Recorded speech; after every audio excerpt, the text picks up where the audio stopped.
Moore's law says that machine computing power doubles every 18 months. So 2015 to today, like, oh my God, what could Google possibly know about us now? And what's really interesting about it is the AI developers don't know how AI works. And they've said that overtly, and Google has,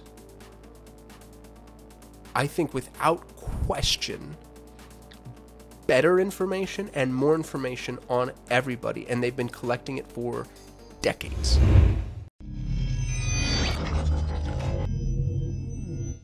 I want to talk to you about why I think Google wins the AI war. Now, first and foremost, I'm not an AI expert, unlike everybody on Twitter. However, I do have access to information that not everybody has access to, and it happens to be pertinent at the moment. So what I'd like to do is just introduce my thesis. And in order to do that, I'm going to borrow the favorite part of my keynote ever. So if you've ever seen me speak, you already kind of know all this. But if you haven't, this is going to be new to you. And what it requires us to do is examine what Google really is at its core. So if you were to have to explain Google to like a baby or an alien, and you needed to tell them in a soundbite what is Google, you'd probably say Google's a search engine. And, you know, fine, sure, Google has a search engine and maybe started as a search engine, or is referred to or thought of as a search engine, but that's such a myopic view of Google. You know, like, Google is search, of course. And if you think about the information that's being offered to Google every time you search, it's absolutely insane. Like, Google knows what you're looking for, what you're afraid of, what you're interested in learning, but more to the point, and this is where you kind of have to think in 3 dimensions, Google knows what you don't know. It knows your knowledge graph.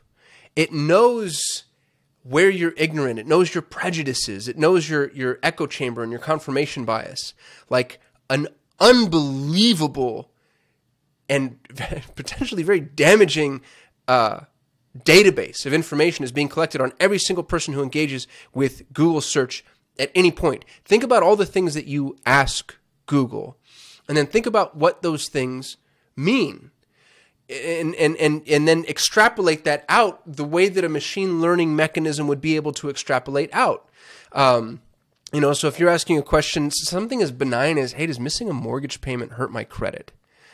Now, think about all the things that actually could potentially mean to Google. You know, maybe you're worried about a job loss. Maybe you're worried about a potential divorce. You're clearly having money problems. And then you combine that with some of the other things that Google has access to, and those dots begin to connect and create a network of information that's used to advertise to you, to be honest with you. But that's not the only thing it's used for, and that's the point that I'm trying to make. So Google is Google search, fine, but it's not just a search engine, because it's also YouTube. It's the largest video repository on the planet. And also, by the way, the second largest search engine in existence.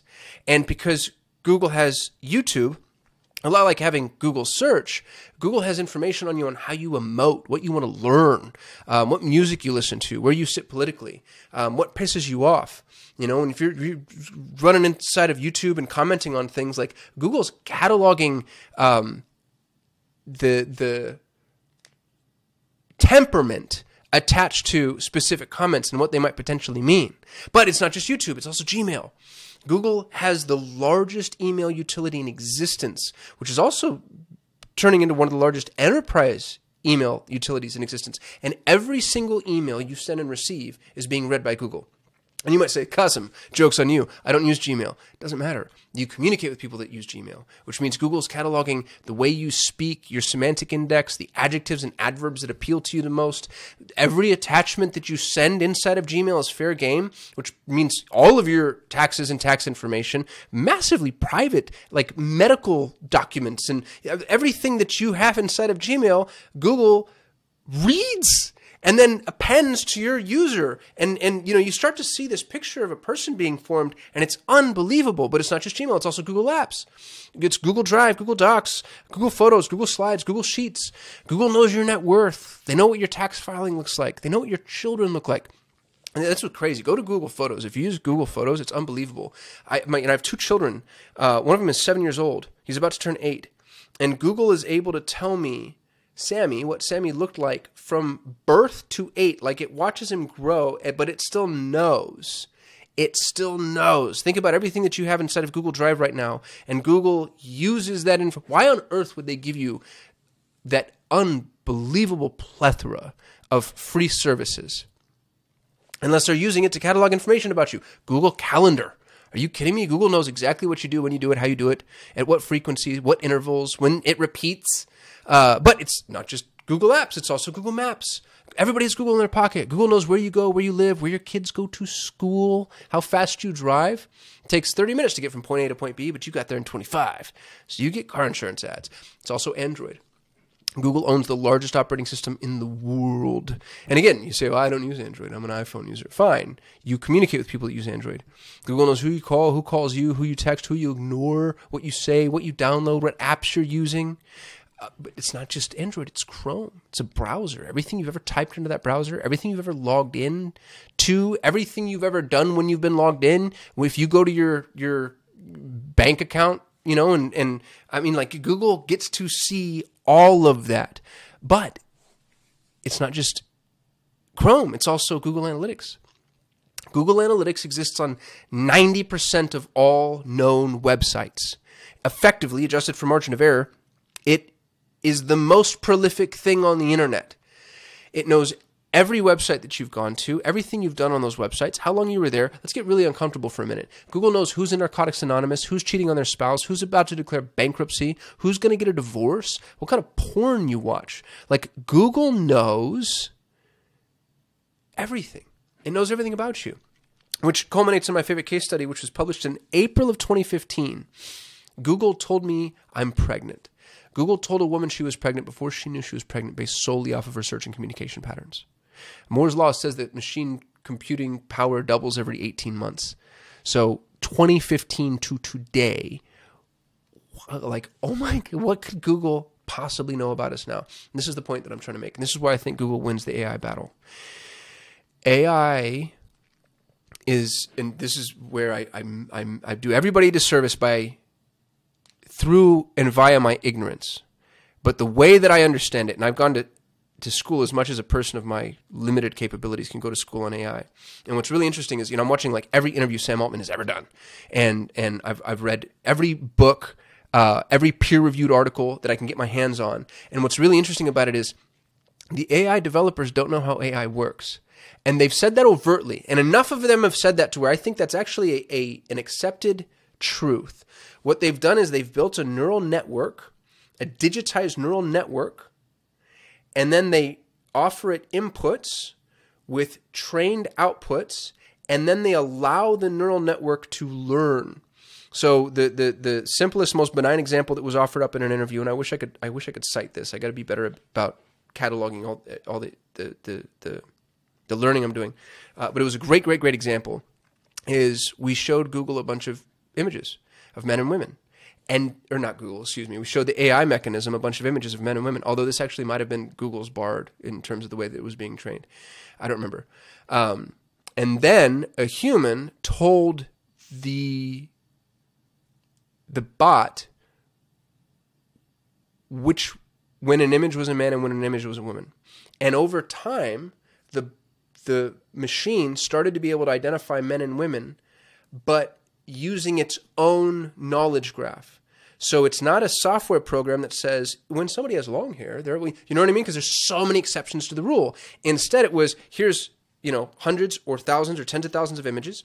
And it's man, woman, man, woman, man, woman, man, woman, man. And then the machine pays attention and it builds, who knows how many hundreds of thousands of common denominators, like, cheekbones, jaw structure, the hue of the skin, height, shoulder width, etc. And then it builds its own thought process around assigning valence. This is not a glitch. I'm interrupting the video you're watching because I want to remind you that we provide done-for-you Google Ads services. We're the #1 ranked Google Ads agency on the planet with almost $100 million in ad spend under management. If you're an entrepreneur, business owner, C-level exec, director of marketing, and you're managing your own Google Ads, I think that's a massively inefficient use of your time. As a matter of fact, in my experience, within 90 days, we're able to optimize existing campaigns to a point to where we're paying for ourselves. We move from being a cost center to a profit center, and I want to put my time and my money where my mouth is. If you're spending $10,000 $1,000 a month or more in Google Ads, I want to offer you a free, no obligation action plan. A high-level member of my team, one of our strategists, will look at your account, open the hood, and do a full diagnostic and explain everything that we would recommend that you change in order to optimize your campaigns. You can take that, do it yourself. You can hand it to an internal member of your team, or in an ideal world, you can hire us. I'd love the opportunity to earn your business. Please go to sol8.com. That's SOL, the number 8.com. Request your free action plan. Until then, back to your regularly scheduled program. AI's prowess exists upon the core premise of being trained. And up until this point, I'd love to be challenged on this, by the way. So somebody who knows better than me, please challenge on me. But up until this point, everybody in the AI game talks about, I'm going to ChatGPT, Midjourney, everything that OpenAI is doing, everything that Microsoft's doing with Microsoft Chat, everything that Google's doing with their 4 public AI products. Maybe there's more now. But everything that AI does begins with the premise of having been trained first. Midjourney got into a ton of trouble for this because there's like hundreds of thousands of images that they use that they didn't necessarily have the rights to use. And so then the ethical question becomes, well, you're not plagiarizing that image per se, but you're plugging these images into a network that's using these images to learn how to create subsequent images. So where does IP begin and end? And if that's the case to be made, and I think it's a cogent case, that means that the information that's being used to train the AI is, at least as of now, the most important variable. And Google has, I think without question, better information and more information on everybody, and they've been collecting it for decades. Which is crazy. That makes me feel so old to say. So, there's a couple of close runners up. Apple, if you think about what Apple has from an infrastructure standpoint, they have a ton of data on you, potentially. Amazon, because of Amazon Web Services. Amazon e-com for sure, but that's kind of like a disembodied app. Amazon Web Services and everything that it hosts, all that data ends up being accessible to them kind of via backdoor. And I don't know what that means and how much they can see your catalog, but I'm sure it's all of it, right? Like, why wouldn't it be? So, OpenAI, their training has been on open source libraries. Basically, it's like the Wikipedias of the world. When you start getting into proprietary AI with proprietary data sets, nobody's proprietary data set is better than Google's. I mean, you could combine every government on the planet and all the Big Brother Secret Watch programs, and the fact that the U.S. government is cataloging every communication you and I have ever had. Nobody's done it as well or graphed it as well as Google has. And you know that because you see the way that Google Ads works. And because of the way that Google Ads works, it intrinsically qualifies this storage mechanism that Google has because you've seen it in practice. So in my mind, there's no way Google doesn't end up being the front runner for AI. And, they didn't release first for the stated reason was, and I believe this, by the way, was they wanted to be cautious about reputation, basically, is the way that I'm summarizing it. It was a little bit more complex than that. But they didn't want to take all the AI arrows. And I think that was a really intelligent decision. Not being first to market was a really intelligent decision in this context because they had way more to lose than what's, effectively a nonprofit that's released, an app that's iterative in nature. The folks behind ChatGPT could afford to be, they're young and nimble. So they could play that card. Google had way more to lose. So it looks like Google's behind, but man, I don't think that's the case. And not only is that not the case, they have the building blocks necessary to produce. The thing that I haven't said that I should have said this entire time, I've been focusing on what Google knows about you. Think about what Google just knows in general. Like, Google has cataloged the internet better and more effectively than anybody else has ever cataloged the internet. The lexicon of the world's knowledge, our intellectual library, humanity's brain That's Google's claim to fame. That's their number one unique selling proposition, is they've graphed knowledge better than anybody. So I don't see a future where Google isn't and probably the front runner in the arms race that is AI. And I'd love to be challenged on that. I'm not saying that in a petulant way.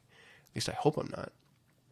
I'd love to know if there's something I don't know. Like, is there somebody out there that has a better or at least competitive database of information? I can't possibly think of anyone, period, full stop. So keep your eyes on Google for sure, because I think they win the arms race on a long enough timeline.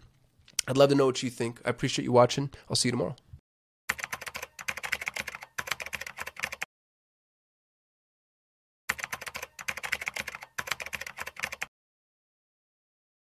One of the questions I get asked most often is, are you afraid that something's going to happen to Google? Are you afraid of a big competitor coming in and stealing market share? And the answer is no, that would be the best thing that could ever happen to me. As a matter of fact, I'm really looking forward to it, because as Google's dominance grows, it forces us into a position where instead of competing